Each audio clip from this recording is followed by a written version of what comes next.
So employment data in economies and companies, there are employees, which are an essential part because they are employed, they earn money, and they most of the times are also the consumers in that economy.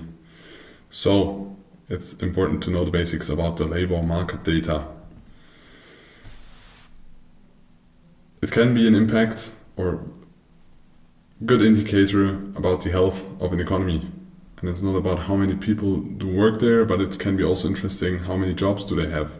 Do they have one job? Do they have several jobs? And so on.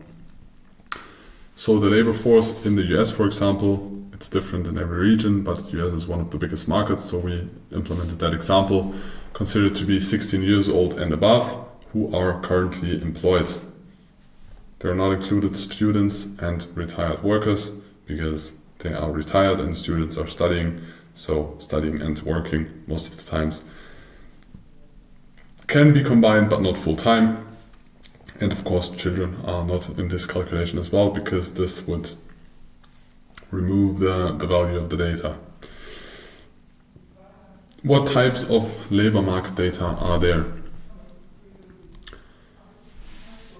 So there are different forms. There is the unemployment rate, so it's the percentage of labor that is actively looking for a job but can't find it.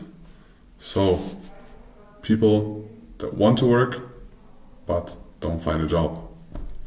There are the non-farm payrolls, short NFP, very, very volatile event. If you look at the NFPs and then look at the charts of most assets, there is a lot of volatility during the publication of those news. It is the number of new payrolls, so new jobs or new employments in the industry or service sector in a single month. They are excluding farm workers, government employees, private household employees, and non-profit workers. So it's just about the real economy, kind of. Farm workers are also real workers, but they are more seasonal. So in most of the farm business, it is very seasonal. The government, they just exclude because the government is just like kind of managing or providing infrastructure for the economy, but they want to, with the NFP, you want to measure the economy except the government. Of course, private households, employees, because it's too intransparent and irrelevant for the economy at all, and non-profit workers because they are non-profit and we are in a capitalist market, so it is all about profit. They are excluding NFP, important to know, very important data. Here again, it's not just you have good NFP numbers, market rise, and the other way around. You always need to put it in context. And there are the initial jobless claims, so the weekly number of new people that need support from their unemployment insurance in the country. Those are the most important one, but there is one last one. It's the job opening and labor turnover survey, but nobody calls it that way, but I just thought we implemented the long version as well. Everybody just names them JOLTS, whatever, and it is a survey that follows different metrics of overall hirings. Again, we will go through one example data. So you see the unemployment rate here. Usually, it's very rare that it is below 3%.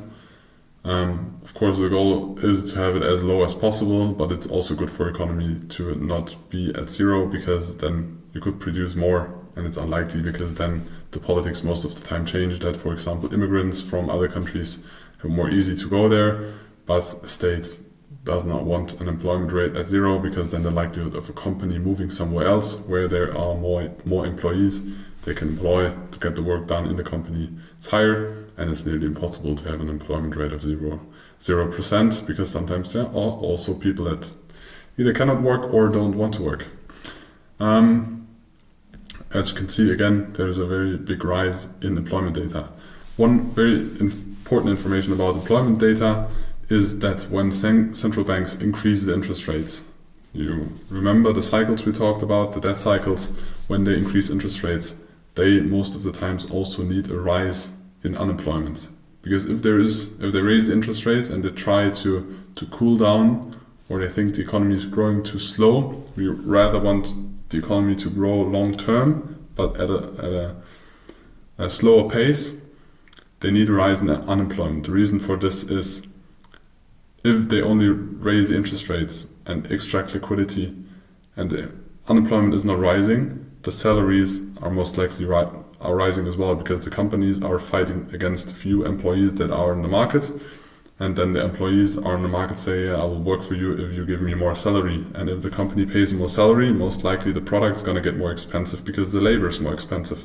And then you get like into a loophole of rising inflation because salaries rise and then the products get more expensive, then the people need more salaries, so you have this circle. So at some point the central bank is looking for a rising or a rise in unemployment rate when they raise the interest rates. Important to know.